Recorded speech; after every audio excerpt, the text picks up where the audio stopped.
Welcome, guys. This is a little kind of scary because they just kind of threw this in our face, but we're gonna try to do our best to teach you guys about photography and videography today. So today we are going to try to understand the key components of cameras. We're gonna master the fundamentals of exposure, learn about focusing techniques, explore composition and framing, discover tips for better photography and videography. So if you guys have any questions as we go through this, please don't hesitate to ask, all right? And my brother Dautey is going to help me out here if I'm missing anything, right, Dautey? Yes, sir. All right. By the way, after I'm done, Dautey is going to go through some of the equipments that you might need to purchase for your churches and how to get it set up. And also, this is not to like give you everything. This is just to get you started, right?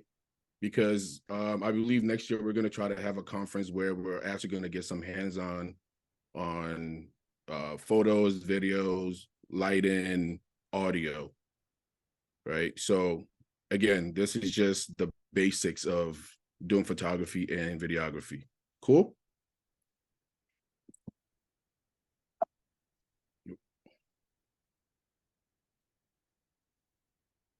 All right. So first thing, your camera, for camera anatomy, we have your camera body.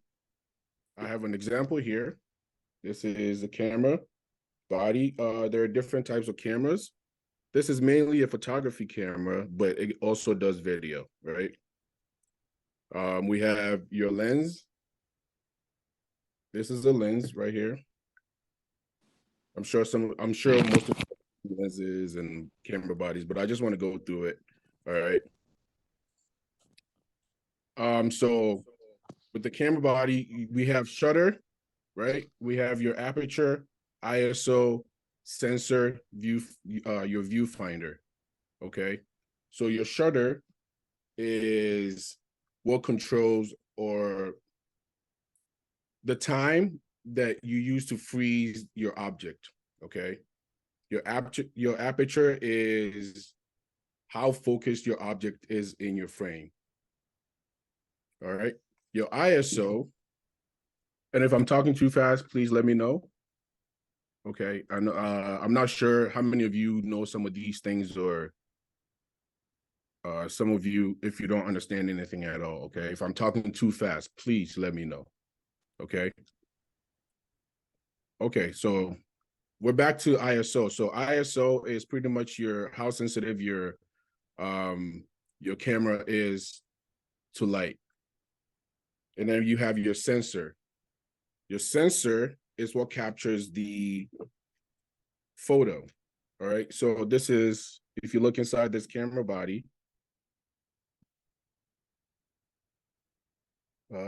sorry, I'm trying to focus here. Oh, anyways, if you look inside the camera body, that's the sensor. That's essentially what captures the photo. All right. And then we have a viewfinder. Viewfinder is this thing right here. That's where you look in to take your photos. And then now these cameras have some of these screens. So most times we don't even use these as much anymore. All right. Again, so what I'm teaching applies to photography and videography. It's just for videography, it's just a little bit different, but there's not much difference to it. Cool. Cool. So a lot of times, if you get cameras, it comes in different modes. Yeah. So you have your auto mode, which pretty much shoots everything, does everything for you. I know a lot of times when people get cameras, they don't know anything about photography or videography. What they do is they just put it in auto mode and just start shooting away. I did it when I first started it, so don't be ashamed if you're doing it, okay? You have your program mode. Program mode is also like the auto mode, but it gives you kind of a bit of a room to change some of the settings. And then you have your shutter priority mode, which when you set it to shutter priority, it will change everything except for the shutter that you set the camera to be. And then you have your aperture priority mode. And again, that also the camera will change everything except for your aperture on auto. It's also an auto preset mode. And then you have your manual mode. So your manual mode is where you set everything on your own. So you get to set your exposure, your shutter speed, your aperture. For me, most times I use manual mode because I like to control what I'm capturing.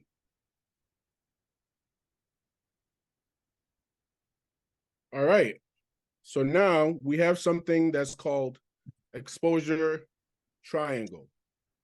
What the exposure triangle is essentially these three things that control the lighting of your camera, right? So we have your shutter speed, your aperture, and your ISO. All right.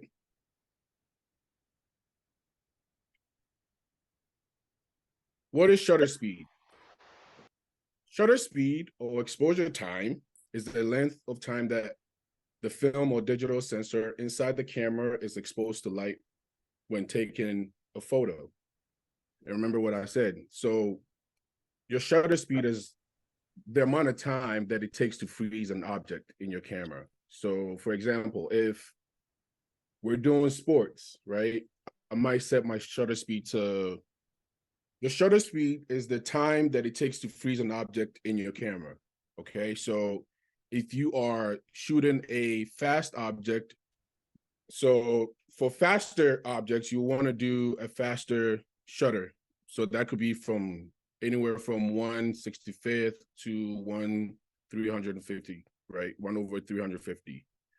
For video, most of the times for video, if you are doing 24 frames per second, now that's a whole, like I said, video is like a little bit different frames that we shoot at. So when you see movies, most of the times they're shooting at like 24 frames per second or 60 frames per second, right?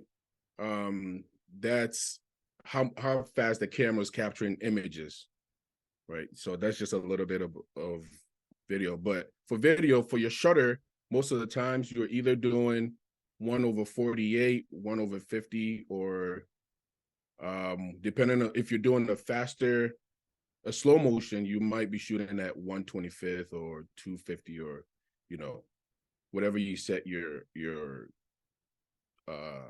frame per second at for video. All right, so aperture. Aperture, again, is what controls the amount of light that enters your camera. So your aperture is pretty much how wide or how narrow you see the inside of the lens. That's what we consider as aperture, right? So the wider the lens is, the inside of the lens is, the more light that hits your sensor, right? And when it becomes small, it's less light.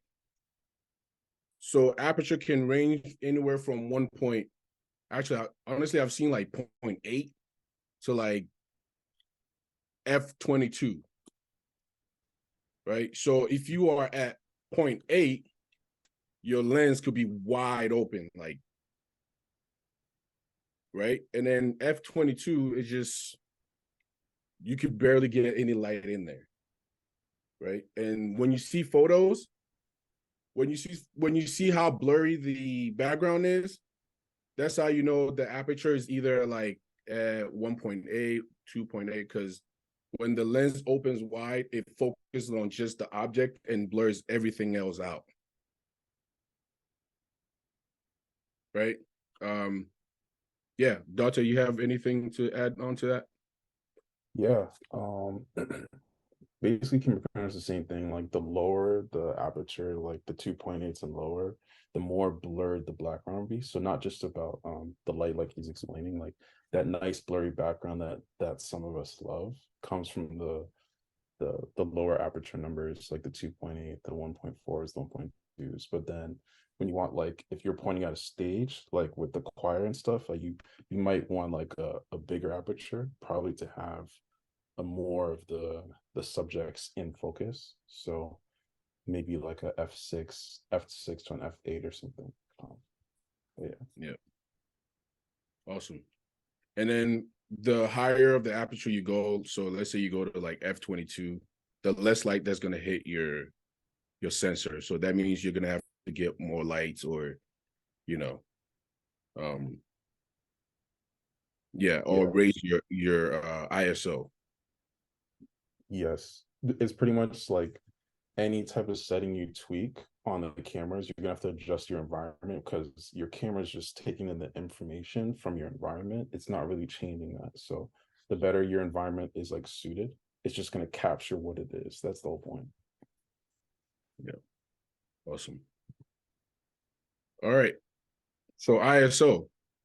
I think I've pretty much hit this. ISO controls the amount of light your camera lets in, and hard dark or light your photos will be. So again, your ISO is pretty much. So I'm gonna turn on my camera here. Oh, let me see. Let me turn off the blurry background thing, because it's gonna. All right. So if you look at the back of my camera, can you guys see it? Oh,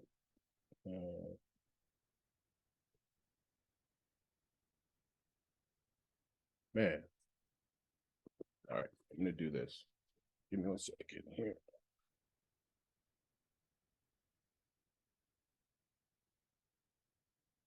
Oh, okay. Oh man. All right. Can you guys see it? Yeah. So yeah, if you look at the back of my camera, this is your ISO, right? So ISO is pretty much saying how much light you want your sensor to take in, right? And the higher you go, the more noise you get in. And then the less you go, the less light you get in, but the quality of the image is going to be better. But that means you would have to add more light, because you're not letting a lot of light into the sensor. Make sense? Cool.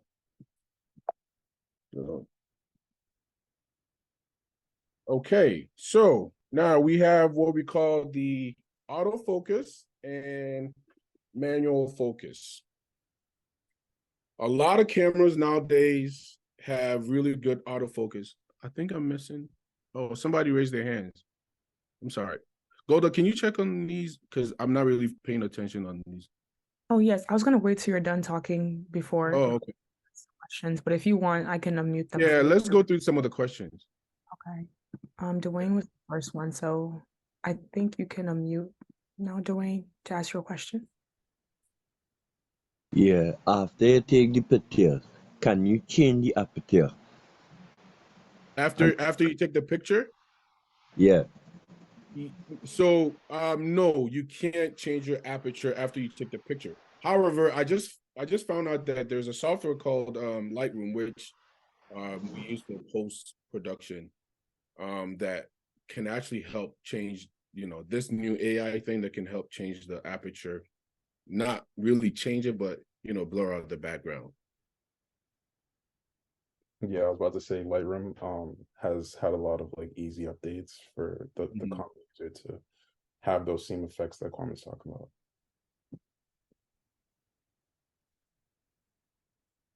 Okay. Somebody else had a question? Yeah, Sam, I think you can unmute yourself now. Thank you. So you mentioned that both the aperture and the ISO it controls how much light comes in, right? Mm-hmm. What's the difference there? Is the difference more of like the aperture is connected to the lens that you're using and ISO is in the body of the camera? Is that the difference? Yeah, so aperture is, again, let me show you. Aperture is how wide your lens is opening. Get back in, I'll kind of up here a bit. All right, so you see this lens, right? When I change my, well, I can't really change it right now because it's not on the camera, but the wider the lens opens, the more light hits the sensor, right? But with the sensor, so the ISO changes the exposure of the sensor, or how much light is coming into the sensor, right? So even if you have your ISO put at like ISO 100 and your aperture is at like 1.8, yeah, it might let in some light, but it's not going to let in as much light as if you put your ISO at like 500 or 400, right? And if you change your ISO, so I don't want to get into the technical stuff of it because it gets deeper, because the sensor is like, there's like little tiny things in there that collects the information that's coming in. So the more light comes in, then you get into the image being grainy and, you know, kind of messing up. So that's where we kind of have to come back down here and just, you know, stay with the basics. But essentially, yes, the ISO changes how much light is coming into the sensor, and aperture can also change how much light is coming into the sensor. Yeah, and I think to add on to it, one key difference is that when you're changing your ISO, it may bring in something called grain, which is like a different type of concept. So when you're changing your aperture, it doesn't have any too much negative effects when you're changing your ISO. If you just start increasing it just to make your thing lighter, it's actually might be making the image worse. So that's would be a difference. Yeah, exactly. All right, cool. We have any more questions? I think we have one more from BK. Give me 1 second. You can unmute now to ask your question. Yeah, hi, good evening. Thank you for sharing this and sharing all the information and insight. I just have a really quick question regarding the slides. Is it possible to send these slides to us? I know you guys are recording it, but I think if it's possible, if you guys can send the slides so that everyone can easily refer to it. Yeah, definitely. I'll have David send it out to everybody. David, is David on? He's at work right now, so he's not able to Okay. talk. Yeah. Well, so yeah, can we make sure we have David send it out to everybody that wants it? Yeah, I'll remind him and he'll probably like send a message or email. But there are some questions in the chat. I don't know if you want me to read it out or wait till like you're done, then we can go through those questions as well. Okay. Yeah, let's get through this and then we can answer those questions. Okay, sounds good. All right. So now we're getting into some of the fun stuff. Composition. So what composition is how you're framing your subject, right? And we have something called the rule of thirds. Now your camera comes when you turn it on. You can have a setting. If change my. You see these lines right here? Oh, why is my camera? I'm so sorry. Yeah. Okay, so you see the lines on my camera? Right? That's what we call the rule of thirds. So how do you use that to your advantage? You use that by using it to frame your subject. So a lot of times you want to keep your subject in the middle, right? That's how you know your subject is in frame and is in a good position for the image. Or Dautey, am I? Yeah, that is 100% right. Like if we're looking at a stage, right? Since we're applying this all to church, the preacher is always going to be in the center if this is the main shot. So just like he's saying, like where those that main angle, that's where the person would be. Cool. And then we have what we call leading lines. Leading lines are usually finding a line in your frame to just kind of guide your, how do I say, your audience's eyes to the subject, right? So let's say for instance, if you look up in the ceiling, right, there's a line right there. So let's say I'm taking a picture and I want to guide the viewer's eye to me, I will probably frame myself in the middle here. So when the viewer looks at it, you know, the lines will lead them to me. Does that make sense? Yeah, if I'm confusing anyone here, please let me know. Okay, cool. And then we have framing. Framing is just, you know, putting your camera on the subject, making sure that they're in frame, that the camera can see them. Then we have what we call background and foreground. So background is pretty much like, if you look behind me, I have stuff in the back. That's the background of the image. And then foreground is, say, there's like a tree or a person in front of you, right? And you want to focus on me. My hand becomes the foreground, and then I'm the object, and then there's the background. Make sense? A lot of times we use foregrounds to just kind of make the picture look a lot more cinematic or beautiful, or, you know, lead. Foreground can also lead the viewer's eyes to the object in your frame. Cool?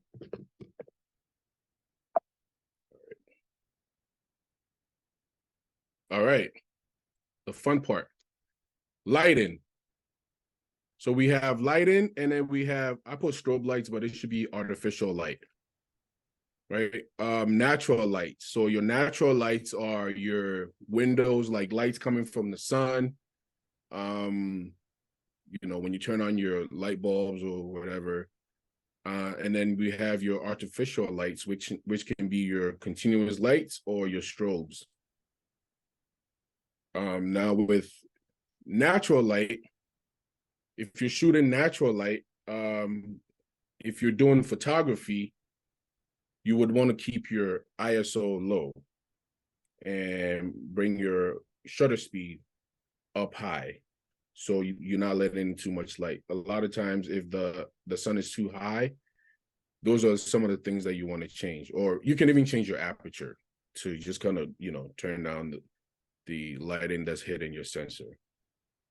With artificial lights, you have the ability to just, you know, control it on your own, set everything the way you want it, to make sure you're getting the correct lighting to your image. Dautey, you want to add? Yes, when it comes to lighting, I think especially when it comes to video in terms of live streaming,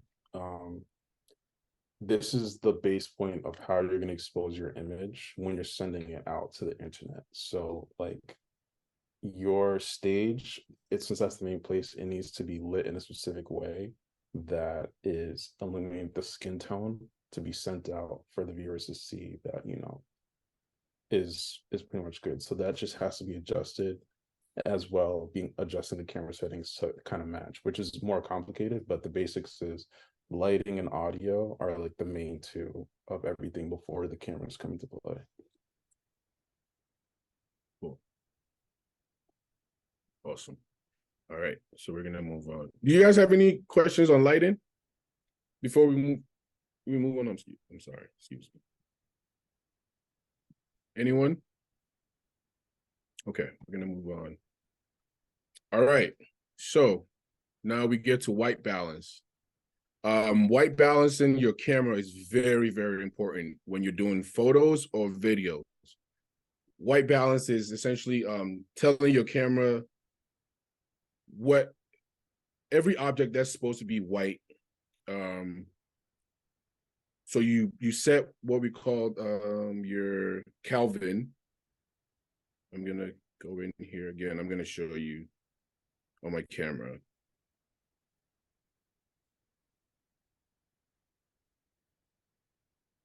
Give me 1 second. I'm gonna show you.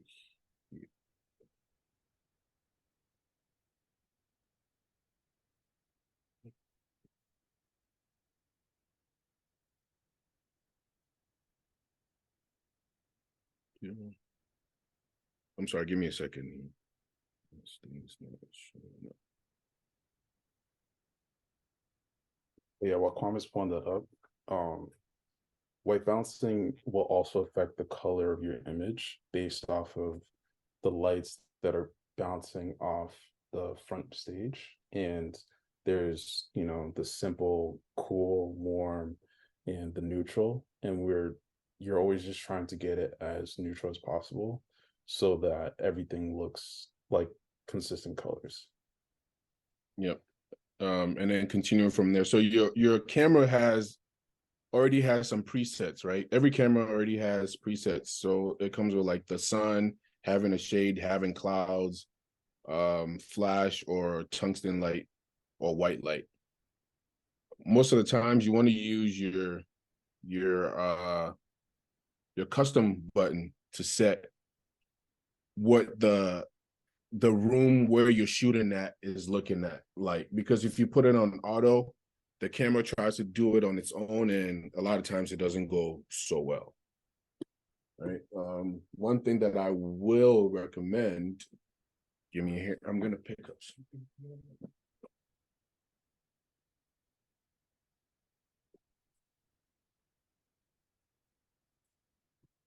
It's right here. I'm sorry. Yeah, it's right. All right. So you guys would want to get a balance card. This is what most of the time I use to balance my camera. So it has a gray side, which is the neutral, and then it has a white, right? You can, there's a settings in your camera that we'll go over some other time that allows you to change your white balance in the environment that you're in with this card. Cool? All right. Okay. So do we have any questions? Golda, I think we can go over the questions now. Okay, I'm gonna unmute real quick, just in case. We do have some questions in the chat, but if people can raise their hands too, they can just talk. Okay. Eric, you can go ahead and ask your question. Yes, please. God bless you guys for taking time out of your day to teach us this.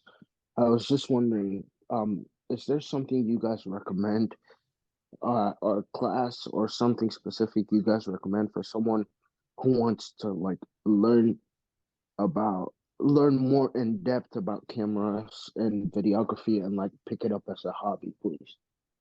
Yeah, so I do have a couple of links that I recommend. If you are interested in it, Golda, can you take down names? Then I can email that to you, whoever's interested in that.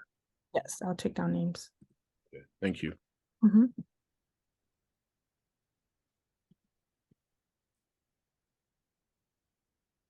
Do we have any more questions? All right. Somebody asked, is there a recommended camera that we to get started? For me, there's a camera that Canon just came out with. It's called the Canon R10. If you get the kit, I think that's a great way to start photo and video, because it's a hybrid camera. It does photo and video. So if you get the kit, it comes with a lens and all that stuff that you need to get you started. So that's a camera that I would recommend. Dautey, any camera that you recommend? I feel like the Sony ZV-E1. It's I super knew that's what he was gonna say. I'm a Sony guy. And I think it might be under 1,000. So, and Okay. also the detachable lens. So like, I feel like that's a great way to start. Okay. The only thing about the Sony EZV-1 is it overheats. So when you're doing especially when you're doing video, so just be aware of that. But the R10 doesn't really overheat. So yeah. Oh. And then R10. And Sony EV.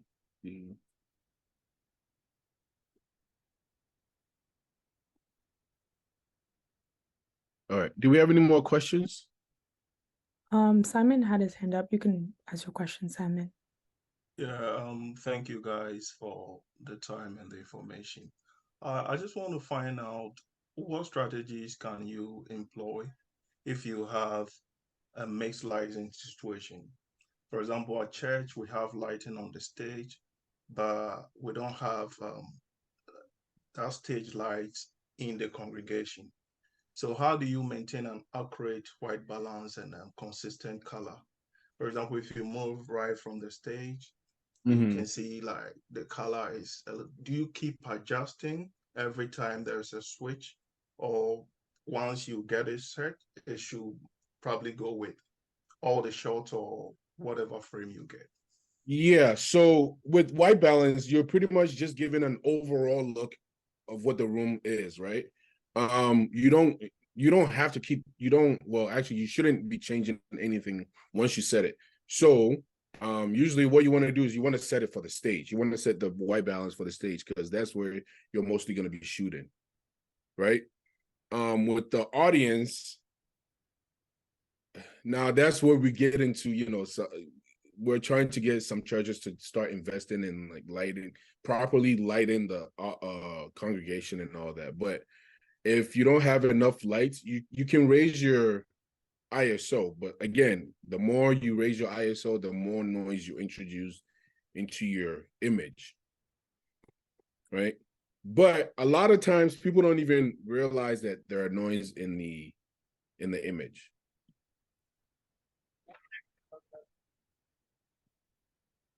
So right for now, if you don't have proper lighting, I think you should just stick with raising your ISO, but don't raise it too high that the noise is distracting. Victor, go ahead. Yeah, what's up, bro? Thank you for the opportunity. Quick question. So if you have, like, most of us have the LCD screens in the background of our shots, what settings do you want to be adjusting to get the little flickering lines out of the shot? Okay, so with that, that's the I think that's where Dautey was going with the gigahertz, right, Dautey? Yeah. You want to go over that? So I think, and I don't know if Kwame will disagree with me, but I really feel like this type of question is very specific to each single place because the screen itself flashes at a specific speed and you can lower or raise the power.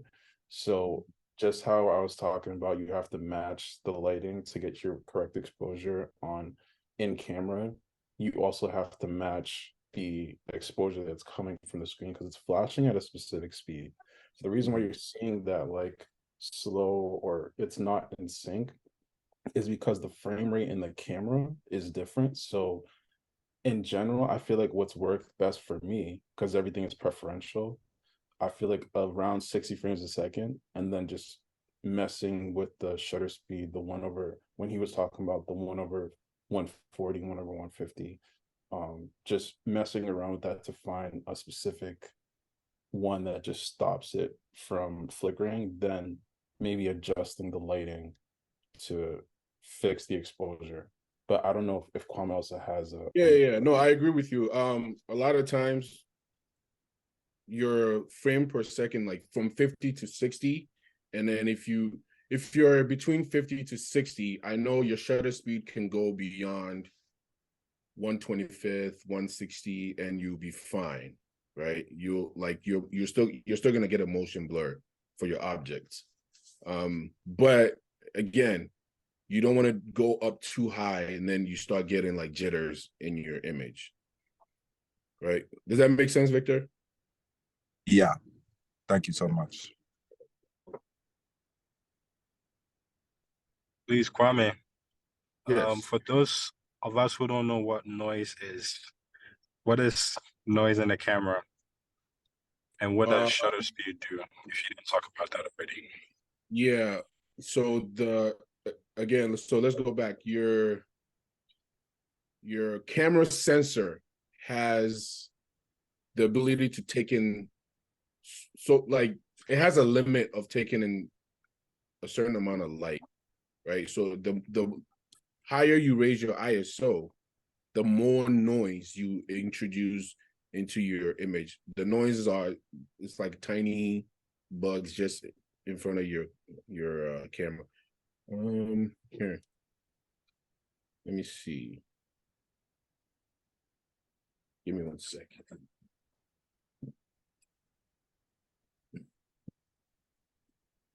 And I turn on my camera.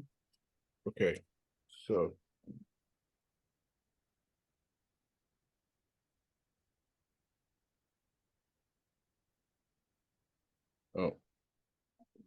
so I was gonna try to show you guys, but I don't think you'll be able to see it.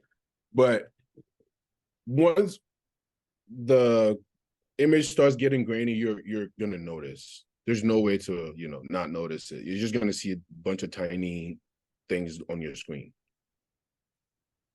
just moving.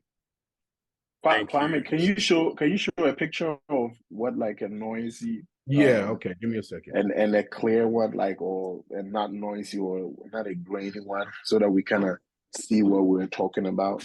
And mostly, like, what would be the best setting for, let's say, most of our local churches? They don't have, some of them don't even have lights. It's just the regular old lights from the auditorium. Now, if they have that, what are some of the ideal settings for those? And some of other churches to have like a dark, relatively dark or dim or kind of ambience look, like let's say PIWC Worcester or PIWC Worcester Central. They kind of have that, like a dim look. So having a different, obviously where you worship determines what settings would you be, but in the general, what settings would you go for, like a dim or a so light? With that, we were going to answer those questions after Dautey goes, because I believe Dautey is supposed to talk more about the streaming, like getting set up and all that. Right, Dautey? Yeah, for sure. Yeah, we were gonna get into details from there on, because it depends what equipment that you have. If you have like a camcorder or those old school type cameras, then there's no way we can get rid of some of these noises, right? But if you have newer equipment, then there are ways to go about it to make it work.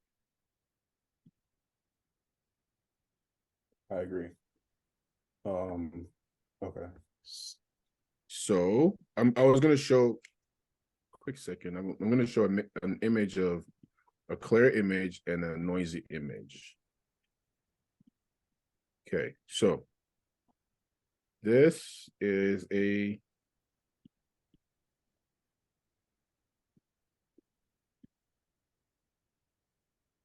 You guys see my screen? Yes. This is a picture of a clean image, right? Just study this image. You can see everything clearly. I mean, it's not that clear, but just for an example's sake. And then this is a picture of you're raising your ISO too high and getting noisy image. Do you guys see this? Yes. Yes. Okay.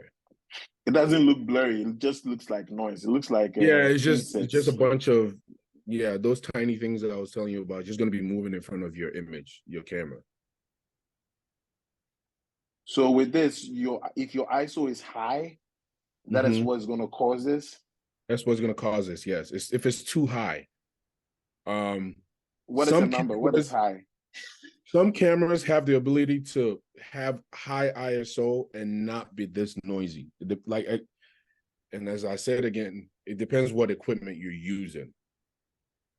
I know for a fact, some of the cameras from like 2010 to 2018, the highest you can go is between 800 and 3200 before you start getting noise. But with these new cameras that have come up, you can go so high. I know the FX3, you can go up to like 128,000 or something like that, right, Dautey?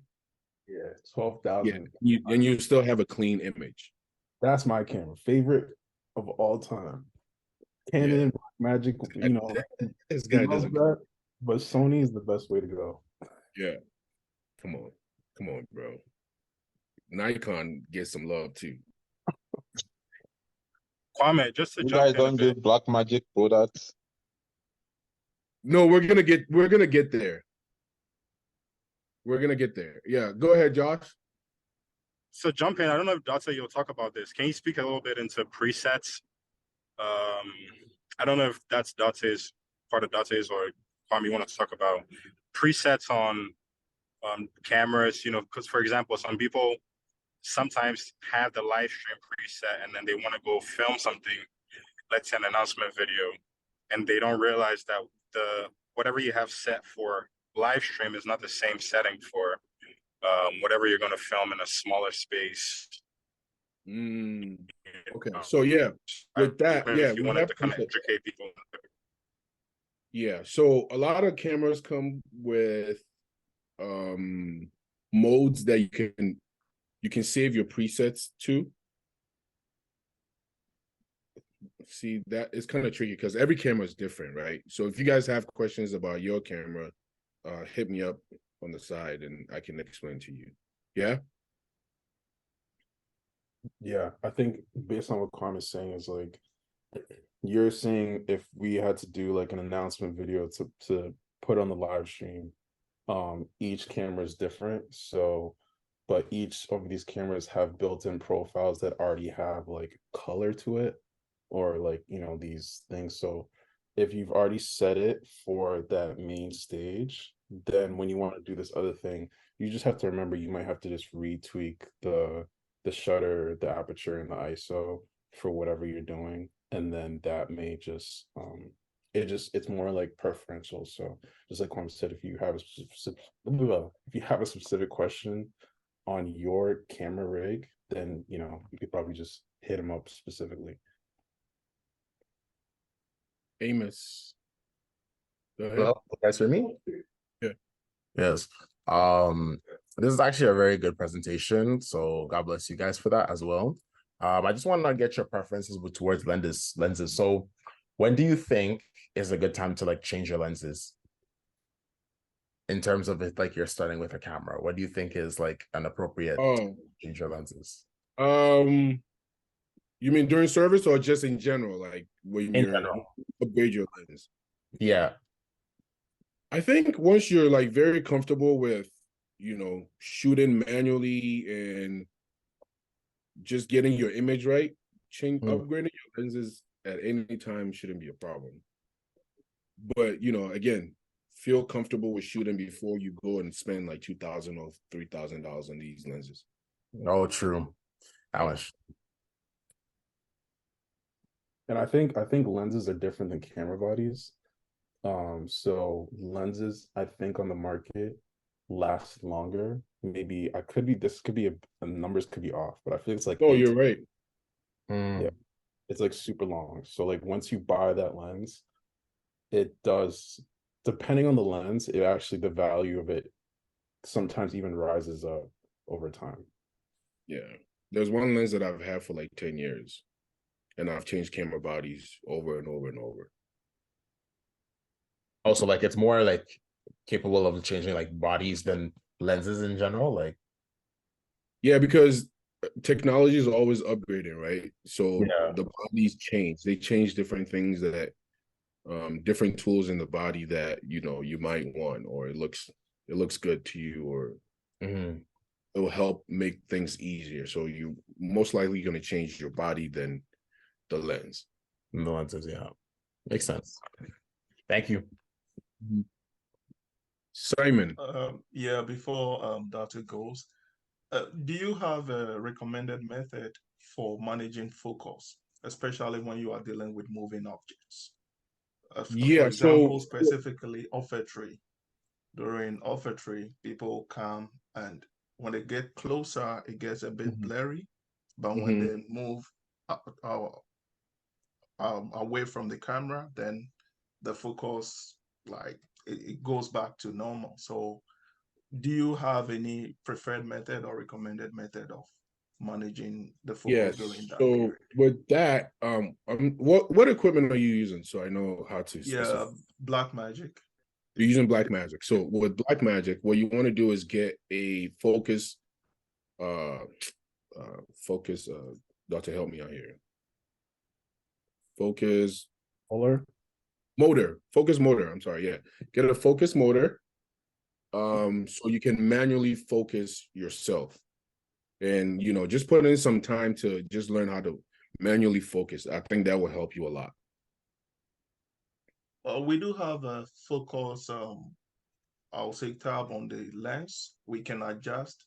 But my question is, do you keep adjusting, like focusing whilst they come and leave? Because a bunch of people just have to set it. That's what I'm saying. So with Blackmagic has horrible autofocus. I know what you're talking about. You press on it and it focuses on the subject, right? Blackmagic is known to have very horrible autofocus. Now, if you're using like Sony or Canon, then yeah, you could tap on the screen and it will focus quick. But Blackmagic, you want to do manual. You don't want to do auto. Yeah, we don't do autofocus. We do the manual. You do manual. Okay. Yeah. But I don't know if I just wanted to find out if you have a recommended method or how to handle the focus, especially during that motion or movement situations. Oh, honestly, it's more about practicing and knowing, going up, moving forward or back, knowing your there's a word for it. I'm just blanking out here. But essentially you want to know how quick your lens can be in focus or can be out of focus, right? Because so we have two different types of lenses. We have the electronic ones, and then we have the cinema lenses. The cinema lenses tend to have more focus breathing. What do you call it? There's a word. I'm sorry, I'm blanking out. But the electronic ones don't really have a lot of focus breathing in between them. So that one is kind of hard to manually focus. But if you do get a cinema lens, you have more breathing room to get your focus on point. Does that make sense? Oh, yes, it does. Okay. But you just have to practice your moving up and down with the focus. And knowing. Yeah, sometimes it's a bit challenging, especially when they are moving. When they come very close to the camera, it gets so blurry. And when you adjust it, those who are farther from the camera, you just miss it. So either you have to focus on so I see what you're saying. Yes. So for some during lenses offering, they will just keep passing. And while so they some come lenses have a distance where the object, how far the what's the word? Dautey, help me out here. How far they have a limit of how far the object can be or how close the object can be. Yes, yeah. Yeah. So depending on what lens you're using, you might not be able to focus on the people that are closer to you because the lens is limited. But if we were talking in like our application within church, even if you were using a Blackmagic, you really shouldn't have to focus if you like set the right distance from you and the subject. So if we talk about the main shot specifically, and then we talk about like a walking by shot, the main shot, I think you could actually just set the Blackmagic there with a certain aperture, let's say like a f6, f8. Most of the background should be in focus. And while you adjust your lighting and ISO, that's different. But then even if someone is walking in and out of frame, as long as they're in that general area, it will be in focus. But if, let's say, you're using you don't have autofocus, but you're walking through an aisle and you're trying to get that like passing by shot, and maybe it's handheld or on a gimbal, whichever, you probably should be, the easiest way is probably to have like a higher aperture than a 2.8, maybe an f4, because the higher you go, it'll be easier to focus. And then once you set that focus and you're walking through, maybe you should be more mindful of how close you're walking to, because if you walk side to side and you're walking through the aisle, which is probably most likely what it's going to be, it's going to be the same focus distance for each person. So then actually each single person would actually be in focus, and you wouldn't have to readjust. You probably just have to adjust how close you bring yourself to and from the aisle, if that can make sense.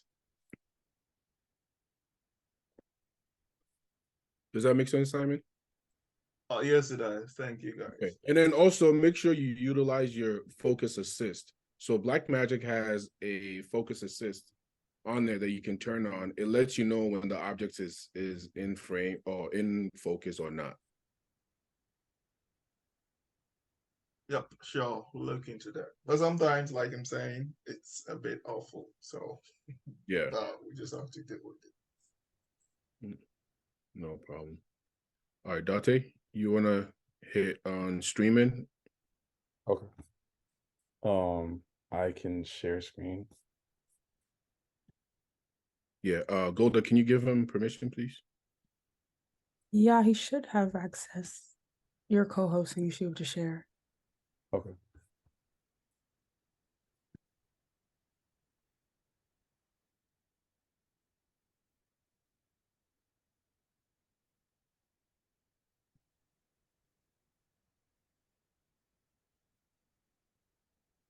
All right. You guys see my screen? Yep.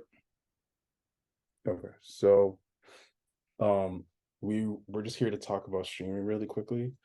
Not going too in depth, just like the basics, but what we have here are two separate budgets for someone who's just starting from scratch.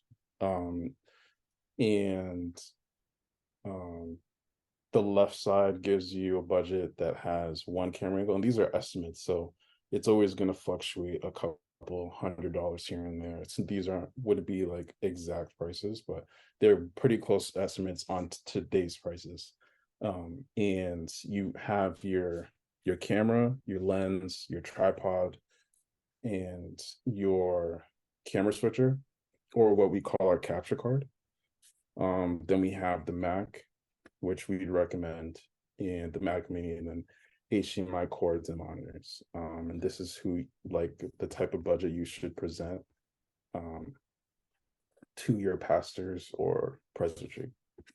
And then again, I know a lot of times churches look at this number and they go, whoa, like this is too much. But we also have to think this is for the future. This is not just for the now, right? We're investing it for the future of the church, because these equipments can last you a very long time if you properly take care of it.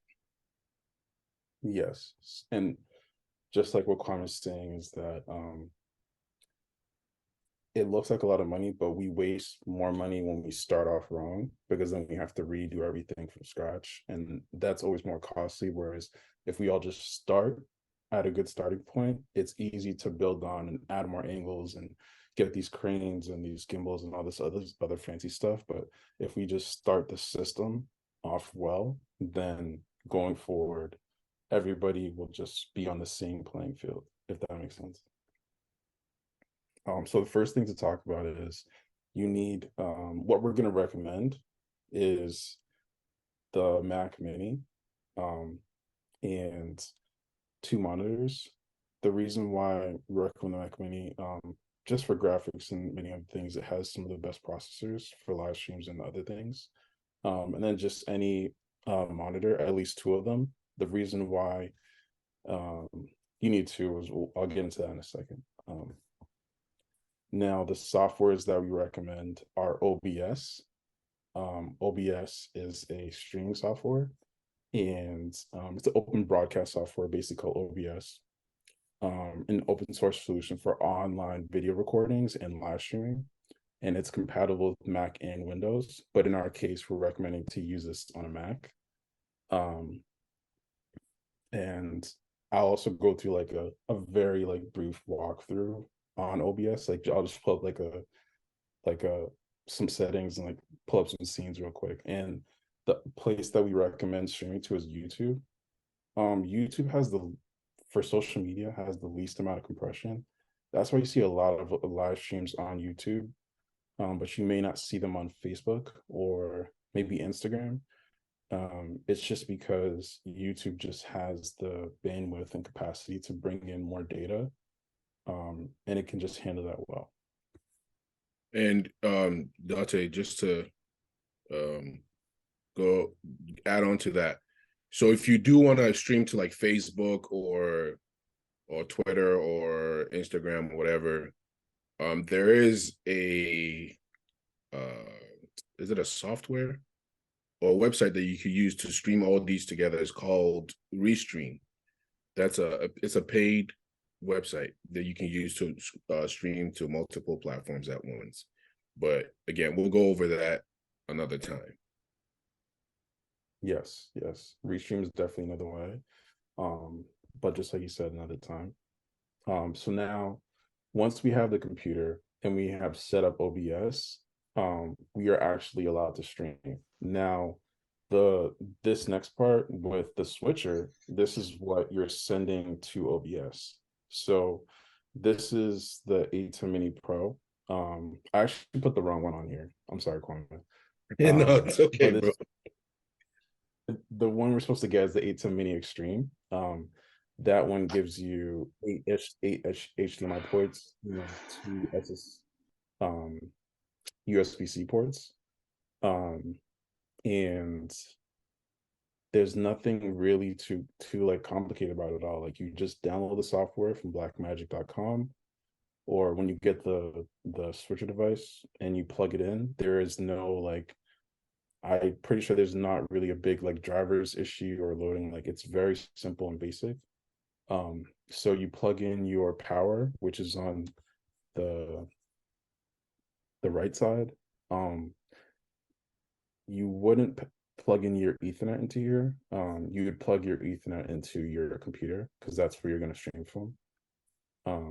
There are other things like setting up a whole network and stuff like that, but like that's not necessary for this type of thing. This USB-C port over here, which there would usually be 2. You can use one of the USB-C ports to connect directly to your computer. And then let's say like, just like how we were in COVID, we had to set up do a bunch of recordings for church. The other USB-C port could be used to do the recording. And so then that would like simplify your whole process because you can cut all the angles live and be done with it and just send it off to whoever needs the recording. Then you just have these HDMI cords, which you'd have to buy separately. And HDMI cords, we don't really need to talk to you in depth about it. It's simple, just you just need HDMI cords. And then from your mixer, which is the audio portion, which I'm not an expert in, but I'm sure there'll be another seminar or talk that talks about sending audio from the digital mixer or analog, because you can send audio from an analog mixer, and you're basically taking the left and right from those mixers and bringing it into your ATEM, and then it's like 10 out of 10, 9 out of 10, pretty much always going to sync up. I've never had an issue with anything syncing up. right? And yes, Kwame, I don't know if there's anything you want to add. Yeah, so with the audio, getting audio to ATEM, what you want to do is get a audio interface. I have one here. This is the one that I use for audio interface, right? You want to get an audio interface so you can get a line from your mixer into here, right? And with this, you can take either, you can grab the audio directly from your, let's say your headphones or your outs into the ATEM, or if you have this plugged into your computer, say you're doing Zoom or on OBS, you can select this interface on your computer to get the audio from it. Cool. That sounds good. So yeah, that pretty much covers it. You know, the in-depth of like how to use it, it's really not complicated. The red button means live. If you had more than one angle, and it would, one of the buttons might be green. So like, let's say 2 would be green, that would be like what you're previewing before you switch to it. So you could either hit cut, which would be like a hard cut, or you can hit auto, which would be like that nice fade effect that you see during worship. And there's some other like manual like swipe things you can do on here, but it's really not necessary. The most you need is this 1, 2, 3, 4 and the auto cut. When you're starting your audio, you do have to hit on over here. But you know, we can always do like an in-depth walkthrough another time. But that's like, this is probably the simplest piece of gear out there right now that lets you do a lot of things, especially with the post-production recordings and just keeping the capture card very simple. And I think after that, so once you have this system set up, so we got the computer, right? We need this, so we need the computer and we need the 2 monitors. We set up. Okay, sorry, I want to go back to the computer. So the computer, we recommend getting the M1. That's the recommendation right now because it's able to handle the graphics and all that with OBS. So yeah, make sure you're getting the M1 that to be able to handle all the processing that you're going to be doing. Exactly. So yeah, so we have the computer, that this is the computer we need, so we've set it up. We've set up OBS and we've connected to YouTube via the social media. It's not a big push. Then we set up an input into OBS that just says just like video capture or audio capture. So once you have set that up, it will just bring the camera right on screen. Then that's it. So then after that, all you're doing to connect your cameras to the ATEM is just via HDMI. And what we have here is what everybody knows, and we recommend these specific ones. We have a SmallRig tripod. We have the Blackmagic G2, and this is the wrong lens. This is a Sony lens, but it is still technically the same thing, which is a 70-200, because this is with the assumption that most of us are not going to be as close to the stage, so we'd be probably be a little bit farther back. A 70-200 has like the best range needed for covering like a stage in a sense. So if we go through the basics, you know, we got the computer, we set up OBS, we connected to YouTube, we turned on the audio, and you know, we connected the video capture device, which connected to OBS, and then we plugged in the camera, which showed our image. And then when it comes to like the settings and all that, which Kwame also kind of explained about the aperture, stuff like that, just like I was saying, it probably might depend on if you have an LED screen behind you, because that flicker, or if you don't even have anything behind you, you know, you might even be able to just pump out 24 frames a second with the shutter speed. And Kwame might have like different settings with to do, but if there's no screen, I feel like you could actually just do the most basic settings possible. And then if there's a screen, just like I said, you might have to like run through that. So if we were to go into OBS, I'm so sorry, this, Dautey. Let's go back to the let's go to the ATEM. okay. So with the ATEM, you can record your service onto an SSD, correct? Once that's recorded onto the SSD, you can always go back in post-production to do recuts if, you know, during service, if you messed up, or if you need to change a few angles in the video, you can always go back and fix that. That's one thing I wanted to point out. Yes. Yes. And just like you said, that's the one of the biggest reasons also why we want to have something like this. Just so that we could also simplify the process, where I think someone had asked if you were recording something besides the live stream, maybe like the pastor had to give like a speech or something, like this would actually be a great way to get that done and just like be done with the files right there and then and send that out. Or differences like with the ISO where you get each angle, but that's a different conversation. So we have the cameras. And so if we were in OBS, when you open OBS, it just gives you these scenes, and you literally just press plus, call the scene whatever you want, and you can load anything in there. There really isn't much specifics to change about OBS. And this is really just like a basics walkthrough. Literally, once you open OBS, you can load whatever you want in here. So I loaded in here something from the Holy Spirit conference, and let's say before the live stream started, before, you know, opening prayer started or something, but you wanted people to start hopping on the live, you could load an opening video of whatever it is that you're trying to portray for your church or your specific region, and you can play that before you start. And so like you would have to like also add the audio from the mixer in each scene, which is a trick, which I figured that out one time. I messed up, but yeah. And then let's say this is the ATEM portion, which the ATEM portion is this switcher. So you would load this switcher in there by literally clicking on I think it was, oh sorry, right there, video capture device. And then that will bring in the video on screen. So over here, you would see like the camera. I don't have an ATEM on me, but like you would see like the picture, and then you could toggle on the logo and stuff like that. So that's kind of like the whole basis of like everything.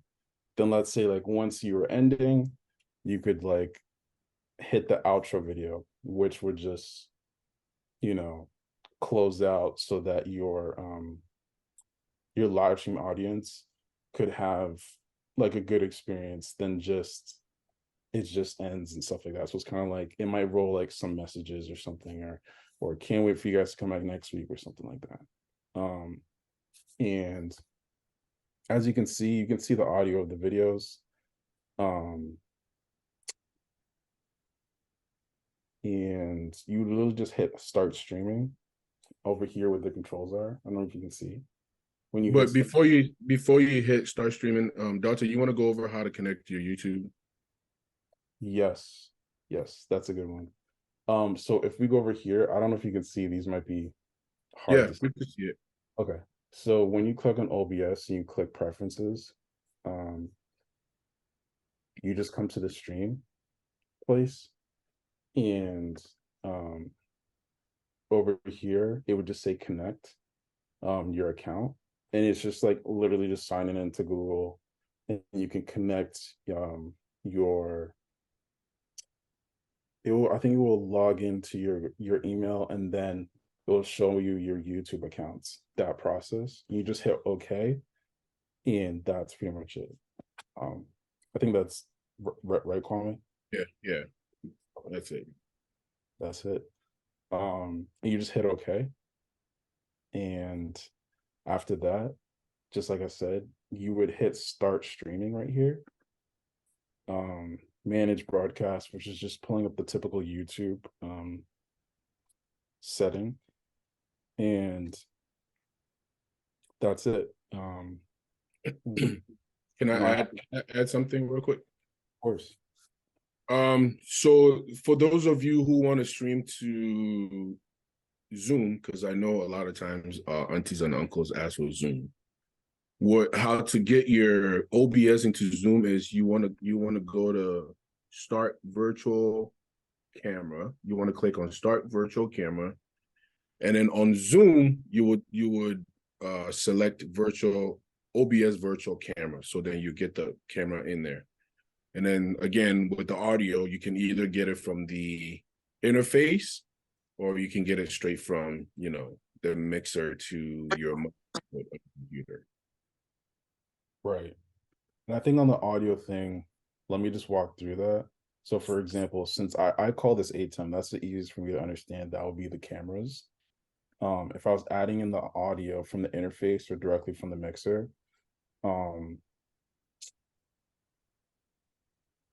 it would be audio input capture. And then you can select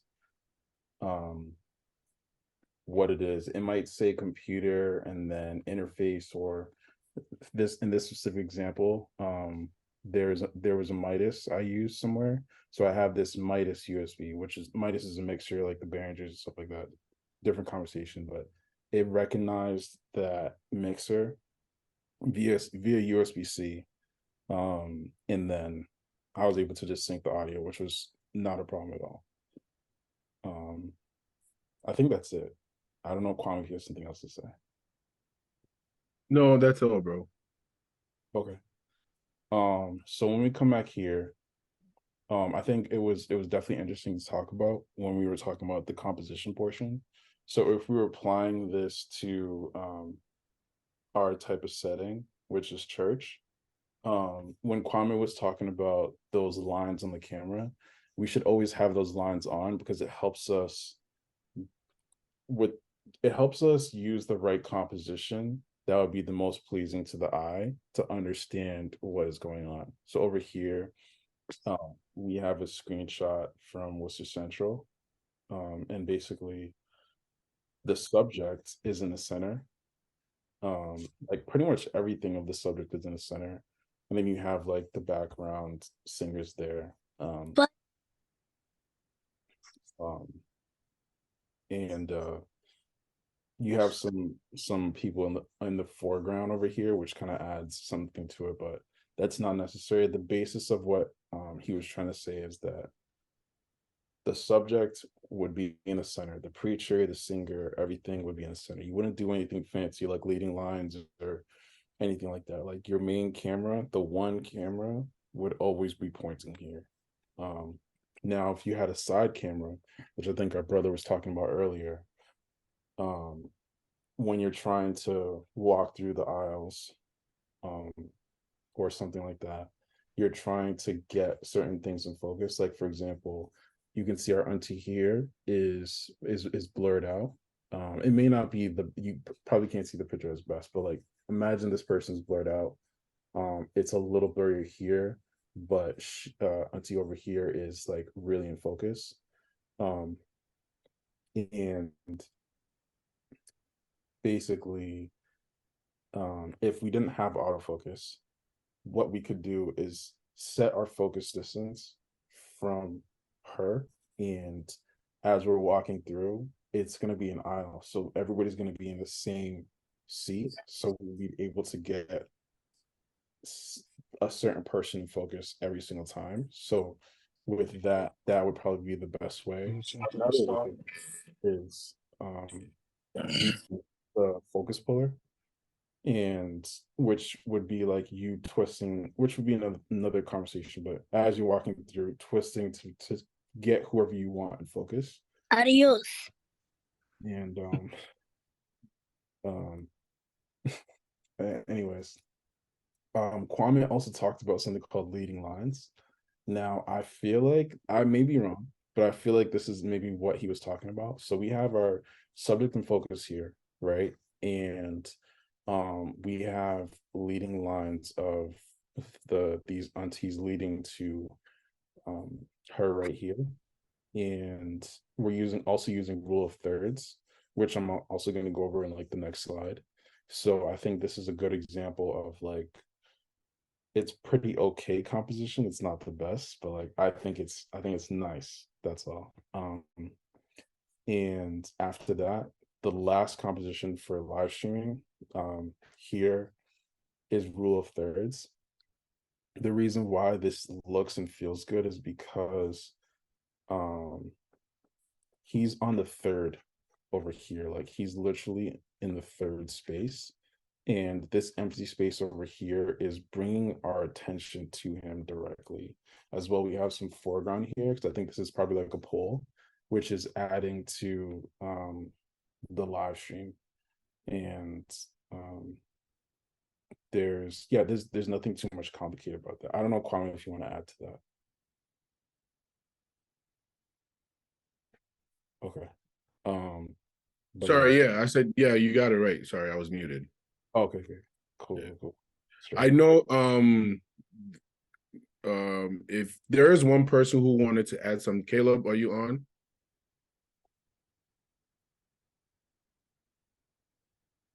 Caleb? Is he on? Okay. Oh, Golda, can you unmute Caleb, please? Yes, I'm trying to find his name. 1 second. Caleb, can you raise your hand?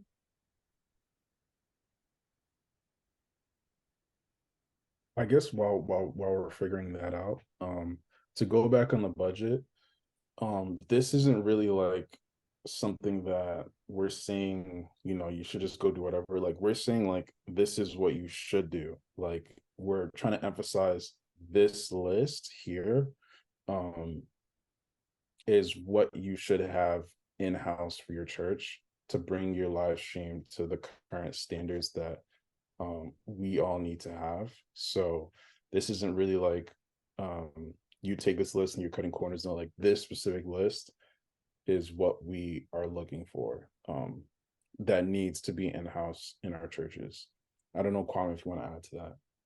Yeah, so yeah, please, when you talk to your pastors, have them understand, like,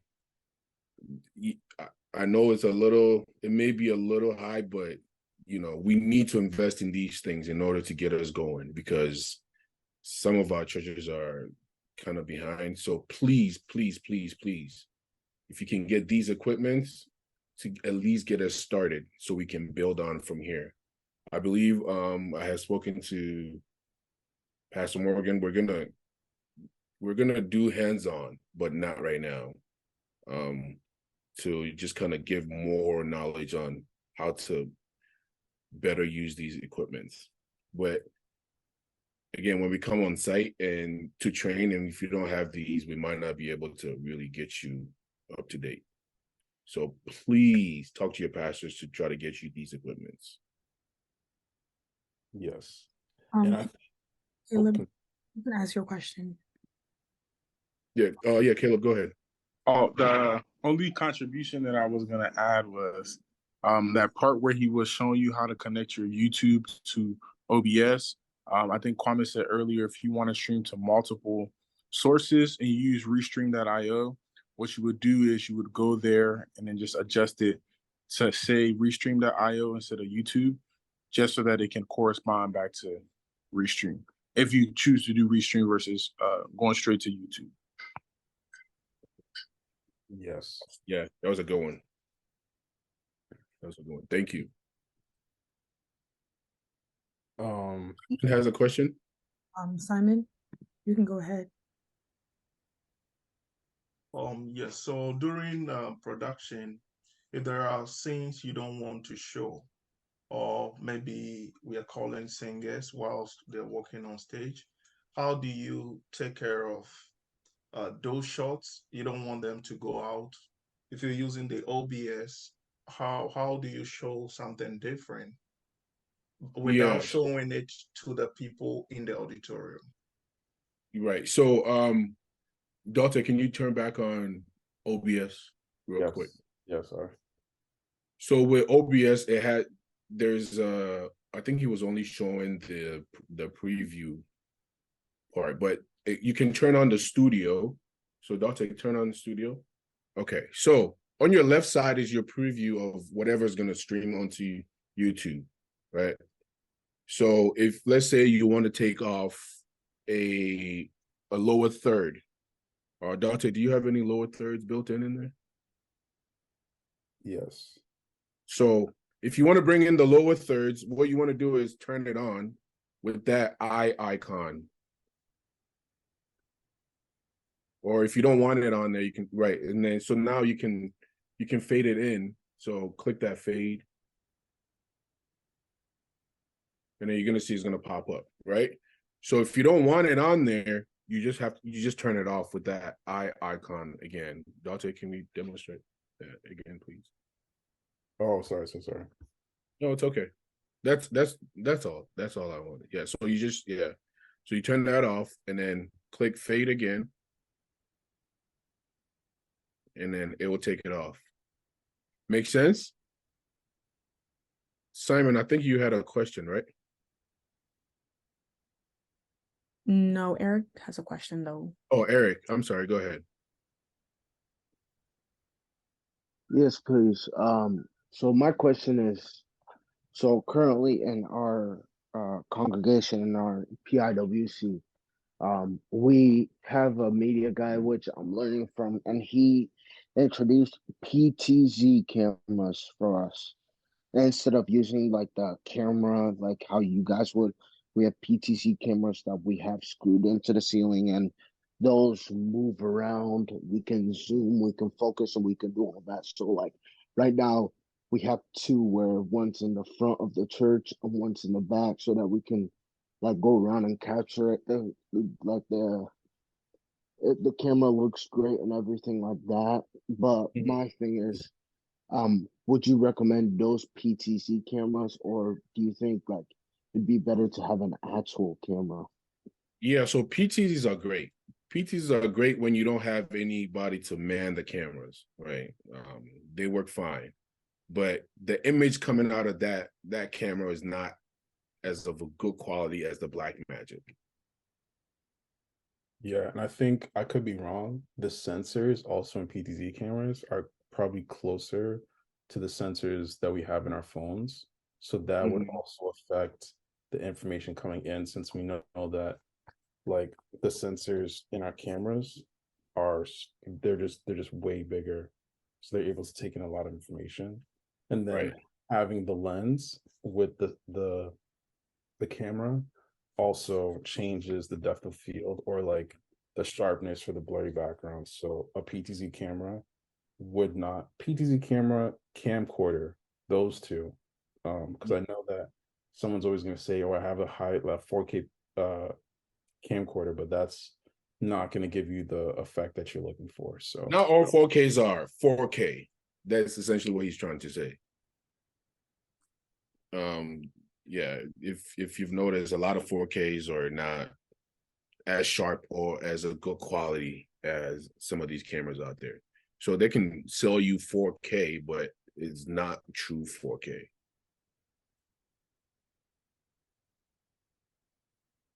Cool. Any more questions? No, I think you can continue. Okay. Dautey, are you done? Yeah, I'm all set. All right. So yeah, thank you guys for joining in. If you guys have any questions, you can side message me, or find me on Instagram at KwameAgyei.com. Oh, let's say or at KwameAgyei Jr. Or you can visit my website, KwameAgyei.com. Or email me info@KwameAgyei.com to chat if you have more questions. Someone asked a question: is the Canon 80D a good camera, I guess, to use? Canon 80D is a good camera, but it's very old school. it's not bad if you're just starting out. If you get you a good lens, I think you'll be fine.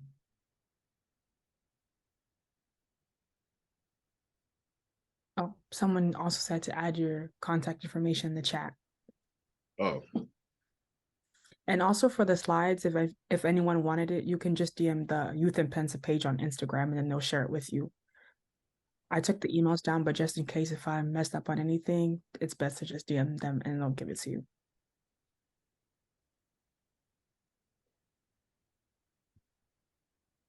Sorry, it's the COP USA page, not the, yeah.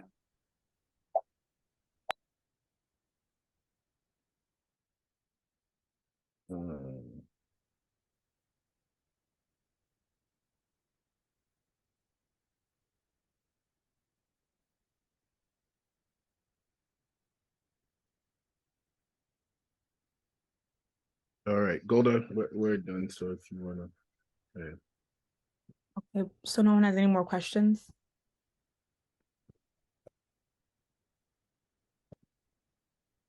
Oh, Eric has a question. Eric, go ahead. Yeah, please. I was wondering, can you guys please share the website with us in the beginning when you talked about where we can like get more learning if we want to go in depth and learn more about cameras and everything like that, please. Yeah, we'll do that. So if you want that info, again, just put your email. Golda, how are you receiving it? Just on the chat? Yeah, like if you typed in the chat, I took your email down, but you can also just DM the page just to make sure. So I think you put your email in earlier, so I have your email. If I'm correct. Yeah, just make sure you add your email. And again, this is just the basics of things, right? We're going to have hands-on and everything for training. We're trying to work out something here. So once we get that, we'll let you guys know, announce it, and let you know when we're going to do that. Cool. I also see, I'm getting like some direct messages, but I think someone asked a question, would we host a video editing session in the future? I think that's what Kwame is talking about. Yeah, so we're going to do all that when we have the hands-on stuff.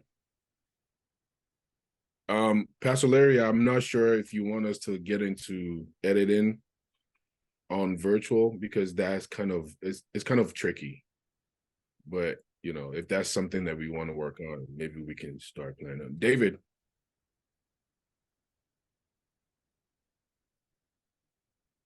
Oh, and I know Kodak, you're on here, right? Kodak. Yeah, I think we'll have other sessions that we can do online before the in-person stuff comes, or when we visit other regions. So I think those are in the works, but these ones will be like a preliminary training and kind of getting acquainted with other things or getting gear, so that when we start doing all those things, everybody's kind of like have at least a foundation before we meet to do all those. So I think that's where we are. I think next month we'll have another session leading to the end of the year, and then next year we'll have a different rollout plan for that as well. Sounds good. Simon, raise your hand. Go ahead. Yes, one thing I want to touch on is how our churches can also grow online audience. Sometimes some are very discouraging. For example, if the church invests so much in this equipment and you get like 5-10 views consistently, it's not really encouraging. And that's why some of these elders or pastors don't see the need to sometimes commit so much financial resources to this. So as part of the training, maybe we should also focus on ways to churn out better production and how people can get glued to whatever we put out and how to grow the audience. Just in case, because it's very competitive now. Every church is streaming, especially on YouTube. And if maybe as part of the future trainings, we can also teach techniques to do better production and how to grow the audience. That's something I just wanted to put across. I agree. Yeah, so I mean, it's all about your the quality, your sound. People don't realize like sound is a big thing when it comes to video. Your video can be so good, but if your sound is horrible, people will tune out quick. Right? So that's something that we're also going to touch on is sound, how to set your sound right for streaming. But that one is going to be for another day.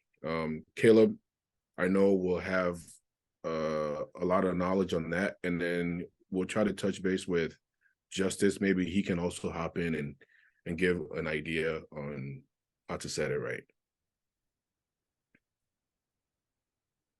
Caleb.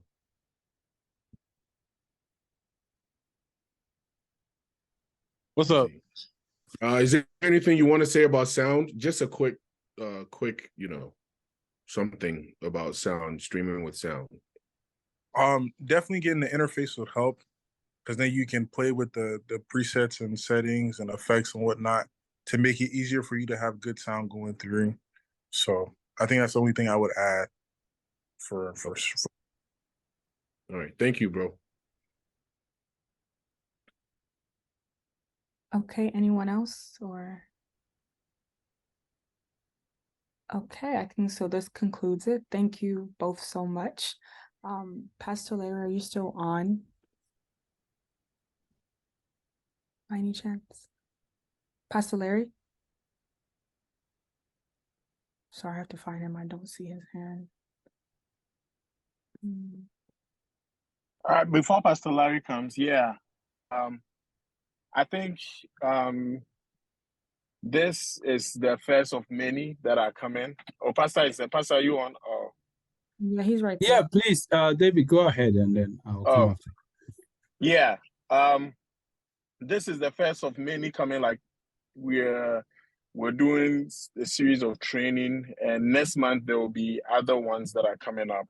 And we'll try and do monthly or every other month training on these things before, if we can do regional or zonal meetings where people can come in and we do like in-person training stuff. But the idea is we are trying to get the good things, the quality stuff, especially with the gear and equipment, so that you get them in your districts or assemblies. And then as time goes on, we train people, and then people become well-versed in these things. Give or take with time, quality production will come out of it. So we're just telling everybody to be on the lookout. I mean, you can learn on your own, but we also have these training sessions where we have expert folks to come on and teach us and show us all these other things to make our PentMedia better. So yeah, so next month there will be a new session. We'll roll out the flyers very soon, and then we'll know what we'll be doing. Yeah, for now. All right.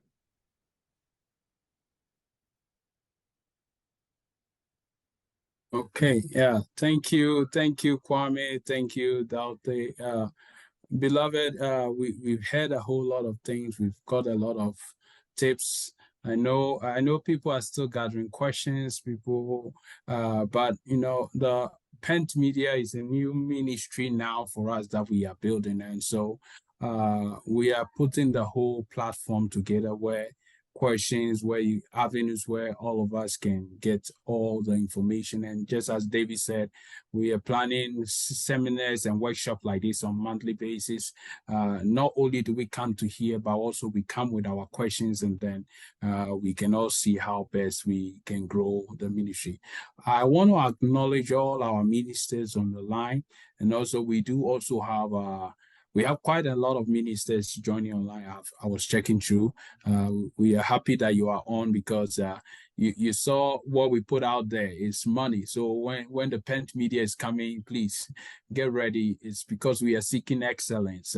So please just keep that in mind and help us come out with excellent media.